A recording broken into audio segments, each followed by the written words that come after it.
bari. maanta waxay ahayd 10 bisha waxay ahayd maalintii aan u balansanayn inaan la kulanno nabadoonnada iyadoo uu socdo kulankii guud ee gobolka bari iyo maamulka oo dhammaystiran iyo bulshada. kulankaas oo runtii maanta ay ahayd maalintii aan la kulmay nabadoonnada waxaa halkan kula kulannay nabadoonno gaaraya ilaa 200 oo nabadoonnada ka mid ka gobolka bari oo dhan iyo degmooyinkiisa. kulankaasi guul buu ku dhammaaday, isafgarad buu ku dhammaaday. waxaanu rajaynaynaa qodobadii aan ka wada hadalnay inay muuqan doonaan hadduu alla idmo. kulamadu weli ma dhowa sida taliyaha qaybta idiin sheegana qodobka koowaad wuxuu ahaa amniga. mar walbana wuxuu noo yahay amniga waa muhiim inaanu siinona haddee waxaa keenaysaa amni la'aantii lama noolaan karo. sidoo kale waxaan ka wada hadalnay wada shaqaynta iyo kalsoonida shacabka sidii loo abuuri lahaa iyo maamulka, taasuna meel fiican baanu isku afkaranay iyo wax wanaagsan. waxaan rajaynaynaa kulamadii dhallinyarada iyo haweenka, culimada, ganacsatada, qaybaha kala duwan inay hore usii socon doonaan. isla berrina aanu anba qaadi doono insha allah. markaan soo afjarrana aanu tegi doono degmooyinka 5 degmo oo kale. runtii haddaan waxaa loo shaqaynaya waa shacab.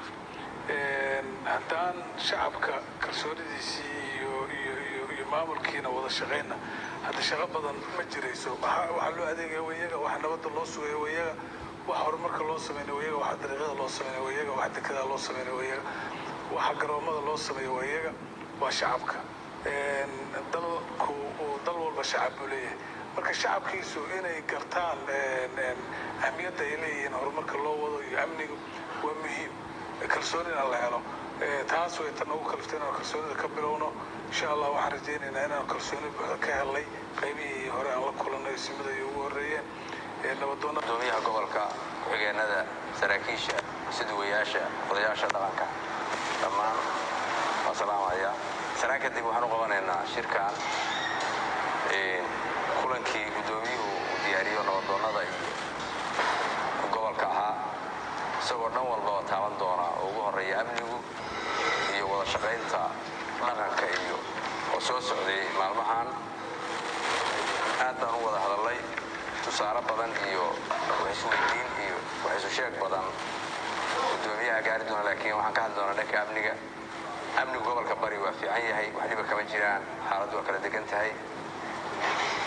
balse waxaan ugu baaqayaa dhammaan shacabka gobolka bari inay amniga ka wada shaqeeyaan oo laamaha ammaanka ay la wada shaqeeyaan. waxaan ka doonaynaa inay si adag noola shaqeeyaan, sababta arrinta ugu horreysa oo loo baahan yahay waa amni weyn. amniga inaan aad uga wada shaqeynaa rabnaa. haddeer waxaan ka soo baxnay saldhigga dadka ku dhibaateeya iyo maxkamadan ka nimi ku dhibaateeya waxyaalaha mobilada iyo wax la mida iyo waxyaalahaas ay dadku cawdaan.